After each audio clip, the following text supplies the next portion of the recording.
রবিবারের গুড আফটারনুনওয়ালা চা নিয়ে বসলাম বড়মহাশয়ের সাথে। একটু গল্প স্বল্প। রবিবারে তো আমার বড়মহাশয়কে সবসময় পাওয়া যায় না, আজকে লাকি যে পেয়েছি। রান্নাঘরে জানলা দিয়ে দেখতে পাচ্ছি চারিদিকে একটু মেঘলা ভাব আছে, জানি না বৃষ্টি হবে কিনা। কড়াইটাও এবার চাপাবো। কড়াইটা গরম হলে সর্ষের তেল ঢেলে দিলাম, পাশে একটু ডাল সিদ্ধ হচ্ছে। আজকে হবে পাঁঠার মাংসের ঝোল, রগরগে ঝোল, আর একটু মুসুর ডাল সিদ্ধ। একটা সাইড ডিশ তো দরকার পড়ে, তাই না? শুধু মাংস দিয়ে তো জমবে না, সেই জন্য একটু মুসুর ডাল সিদ্ধও করে নিলাম। আর বলো, তোমাদের বাড়িতে আজকে রবিবারে স্পেশাল কি কি হচ্ছে? প্লিজ প্লিজ প্লিজ কমেন্ট করো কিন্তু। তেলটা গরম হতে থাকুক, আর তোমরাও এই মুহূর্তে কিন্তু পজ করে কমেন্টটা করে ফেলো, তাই তো? বাট রবিবারটা এইভাবে রান্না করে কেটে যায়, সেইভাবে বেরোনো হচ্ছে না। যবে থেকে গরম পড়েছে আমেদাবাদে, না একদম বেরোতে ইচ্ছা করছে না। প্রত্যেক দিন ভাবি আজকে বিকেলে বেরোবো বা কোথাও একটা ঘুরে আসবো, কিন্তু সেই এনার্জিটাই পাচ্ছি না কিছুতেই। জানি না কবে বেরোবো। তেলটা গরম হয়ে এলে আলুগুলো ছেড়ে দেব। আলুগুলোকে একটু লাল লাল করে ভেজে নিতে হবে। এই দেখো, দেখেছো আমার কাজের অবস্থা। আলুটা দেওয়ার আগে একটু হলুদ দিয়ে নিয়েছি যাতে তেলটা না ছেটে। আর একটুখানি শুকনো লঙ্কা গুঁড়ো দিতেও পারো, নাও দিতে পারো। আলুটা বেশ সুন্দর লাল লাল করে ভেজে উঠবে, তারপর মাংসের প্রিপারেশন শুরু হবে। একটু লবণও দিয়ে দিলাম। আর মাংসের আলু কার কার ভালো লাগে? আমার তো দিব্যি লাগে। মাংস, বিশেষ করে পাঁঠার মাংসে আমার আলুটা মাস্ট, এবং ঝোলটাও দরকার। পাঁঠার মাংস একটু কম হলেও, মানে পিস একটু কম হলেও চলবে। আলুগুলো ভাজা হয়ে গেল, এবার আলুগুলো তুলে নিচ্ছি সুন্দর করে। আচ্ছা, কড়াইয়ে একটু তেলটা বেশিই দিয়েছি। সবাই রেড়ে করে তেড়ে এসো না কিন্তু। এইটুকু তেল মাংসে না দিলে মাংসের সাথে জাস্টিস করা হয় না, কি বলো? অন্যদিন নয় একটু তেল কম খাই অন্যান্য সবজিতে, কিন্তু মাংসের সাথে ঠিক যায় না। তো না, একটু বেশি ক্যালোরি ঝরিয়ে নিতে হবে যদি পারি তো। আর বলো না, এক্সারসাইজটাও কতদিন ধরে করা হয় না। ফোড়ন দিয়ে দিলাম, গোটা গরম মশলার ফোড়ন, শুকনো লঙ্কা আর তেজপাতা। একটুখানি গরম মশলাটার গন্ধ তেলে একটু ছড়িয়ে পড়লেই পেঁয়াজ পড়ে যাবে কড়াইতে। পেঁয়াজটা এবার ভাজা হবে লাল লাল করে। পেঁয়াজ জানো তো মাংসে একটা মিষ্টত্ব নিয়ে আসে, তাই জন্য চিনিটা খুব একটা দরকার পড়ে না ইউজ করার জন্য। পেঁয়াজটাকে একটু বেশি পরিমাণে ইউজ করলেই মাংসের গ্রেভির কালারও চলে আসে, আর হালকা মিষ্টির একটা ব্যালেন্সও হয়ে যায়। পেঁয়াজটা লাল লাল করে ভাজা হয়ে এসছে। এইবারে অ্যাড করব আদা বাটা, কাঁচা লঙ্কা বাটা আর রসুন বাটা। আমার রসুন বাটা যেটা ফ্রিজে স্টোর করা ছিল সেটা শেষ হয়ে গেছে, সেজন্য আজকে আবার আলাদা করে রসুন মিক্সচারে ব্লেন্ড করে নিতে হলো। আবার যেদিন সময় পাবো রসুন ছাড়িয়ে আবার পেস্ট করে রাখবো।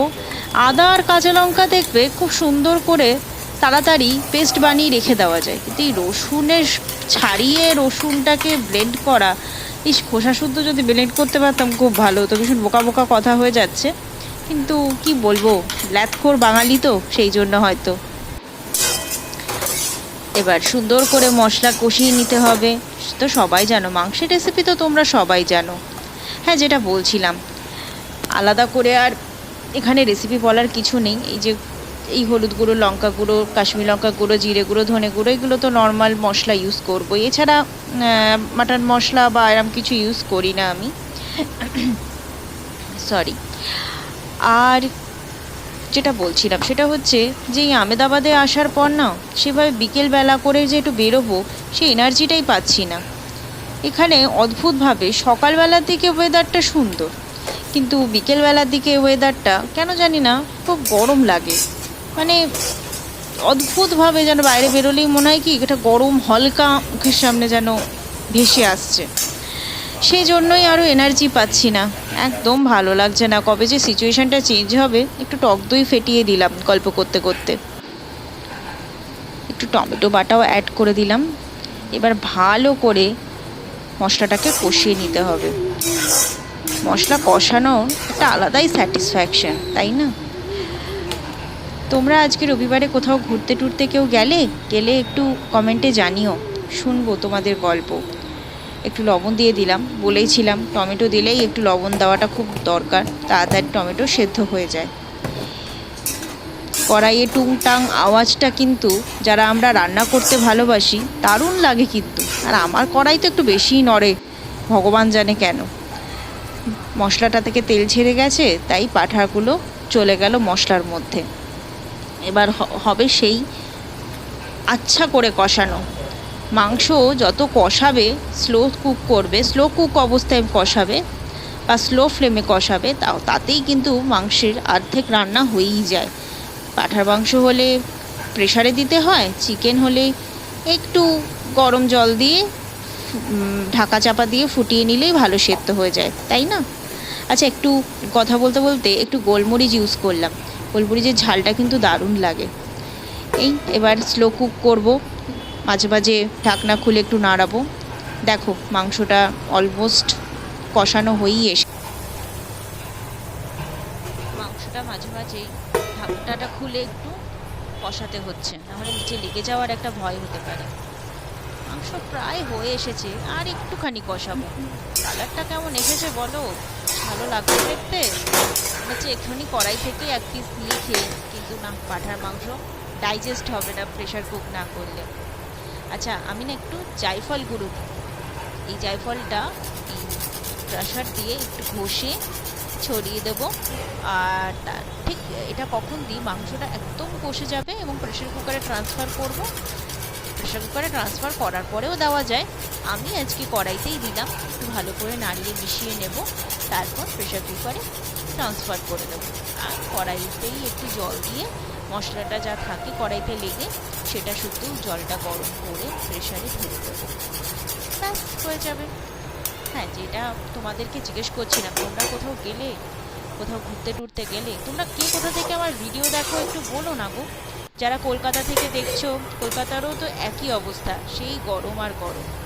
এই যে আমার বিখ্যাত পছন্দের আলু মাংসের ঝোলের সাথে মিলেমিশে একাকার। তোমাদের বলতে বলতেই যেন আমার জিভে জল চলে এলো। পাঁঠার মাংসের সাথে না বাঙালিদের একটা আলাদাই রিশতা, যেটা আর কোনো কিছুর সাথে হয় না। লবণ এক্সট্রা দিয়ে দিলাম, ব্যাস। আর সিটিটা পড়বে, তারপরেই গরম গরম ভাতের সাথে সার্ভ হয়ে যাবে। কলকাতার গরমটা তাহলে কেমন? মনে হচ্ছে একই রকম।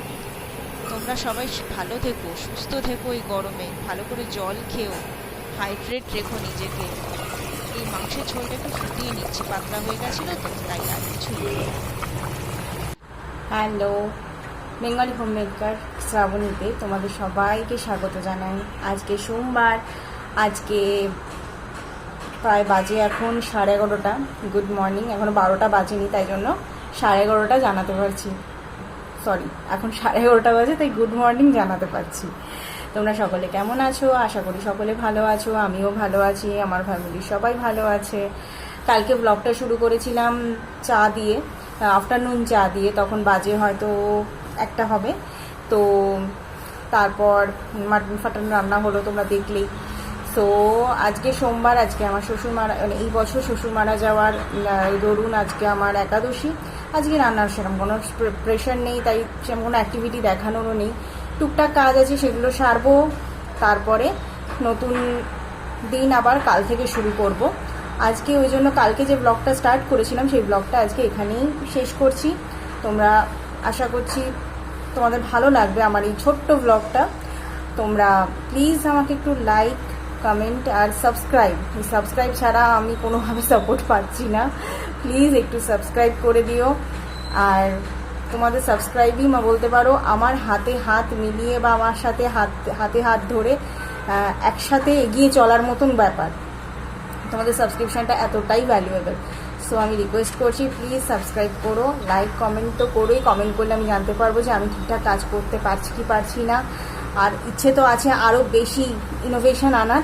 তো দেখি, দেখো তোমাদের সাপোর্ট পেলে না ভেতর থেকে একটা মোটিভেশন পাই যে এটা করব, ওটা করব, সেটা করতে পারবো, কিন্তু তোমরাই যদি সেভাবে সাপোর্ট না করো তাহলে আমি কি করে করতে পারবো বলো? সাপোর্টটা তো খুব দরকার। তো it's my request, please support করো, এবং তোমাদের সাপোর্ট হচ্ছে একটা সাবস্ক্রাইব, আর বেল আইকনটা ডেফিনেটলি টিপে রেখো, মানে ক্লিক করে দিও, তাহলে নোটিফিকেশানটা টাইম টু টাইম পেয়ে যাবে। চলো বাই, ভালো থেকো, নতুন দিন শুরু করবো, আবার নতুন ব্লগ আবার আসবে। বাই।